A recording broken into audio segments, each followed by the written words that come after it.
Umaligaw nga sa buong sambayanan ang tungkol sa relasyon nitong si Freddy at Dara dahilan upang mabahiran ang kanyang pangalan. Marami sa mga taong nakakakilala sa kanya ang nawalan ng tiwala at nagsimulang pag-usapan kung maapektuhan na ba ang kanyang karera dahil sa iskandalong ito.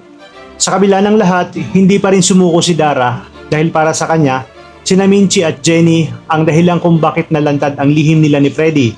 Dahil dito, naisip niyang wala nang saysay ang patuloy na pagtago ng ilang katotohanan. Isa sa mga bagay na gusto niyang sabihin kay Freddy ay tungkol dito kay Megan. Nais ni Dara na malaman ni Megan ang tunay niyang pagkakakilanlan. Ayon sa kanya, hindi talaga anak ni Dio si Megan at kabilang ito sa pamilya Grande. Habang lumalala ang mga problemang kinakaharap niya, lalo ring nabibigatan si Dara sa mga desisyong kailangan niyang gawin. Sa isang pagkakataon, naisip pa rin ni Dara na ilantad ang lahat at isama si Freddy sa pagbagsak. Ngunit tumutol si Freddy dahil naniniwala siyang maaari silang kasuhan ni Vanna at masira rin ang kanyang pangalan at karera. Samantala naging matatag naman si Vanna sa kanyang babala. Ipinaalam niya kay Freddy na kapag may nalaman pa siyang ibang itinatagong sekreto, sisiguraduhin niyang mananagot na si Freddy at itong si Dara.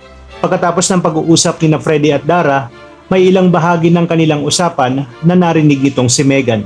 Dahil dito, kinausap niya si Dara at nagtanong tungkol sa kanyang tunay na pagkatao. Napansin ni Megan na tila may mas malalim pang kahulugan ang mga salitang narinig niya.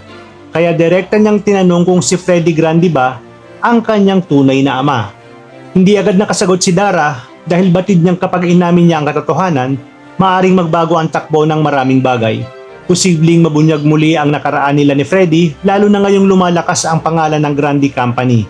Bukod pa rito, inisip din ni Dara ang maaring maging reaksyon ni Vanna at ng buong pamilya kapag nalaman ang lihim. Pinili ni Dara na wag munang sabihin ang totoo kay Megan dahil nais niyang maiwasan ang panibagong gulo sa kanilang pamilya. Alam din niyang maaring mawala ang tiwala at suporta ni Emilia kapag nabunyag na hindi pala anak ni Dio itong si Megan. Habang marami pa ring tanong sa kanyang isip, lumapit naman si Megan kay Freddy upang hilingin na alisin si Jenny sa Grande Company dahil nais siyang magkaroon ng lugar sa Grande Agency. Ngunit ipinaliwanag ni Freddy na hindi siya basta makakapagdesisyon dahil si Vanna ang nagpasok kay Jenny dito sa kumpanya. Patuloy na nakiusap si Megan at nahirapan si Freddy na tanggihan siya dahil alam nito ang katotohanan tungkol sa kanilang relasyon. Dahil dito, nangako si Freddy na susubukan niyang kausapin si Vanna kahit alam niyang hindi magiging madali ang hiling ng kanyang anak na si Megan.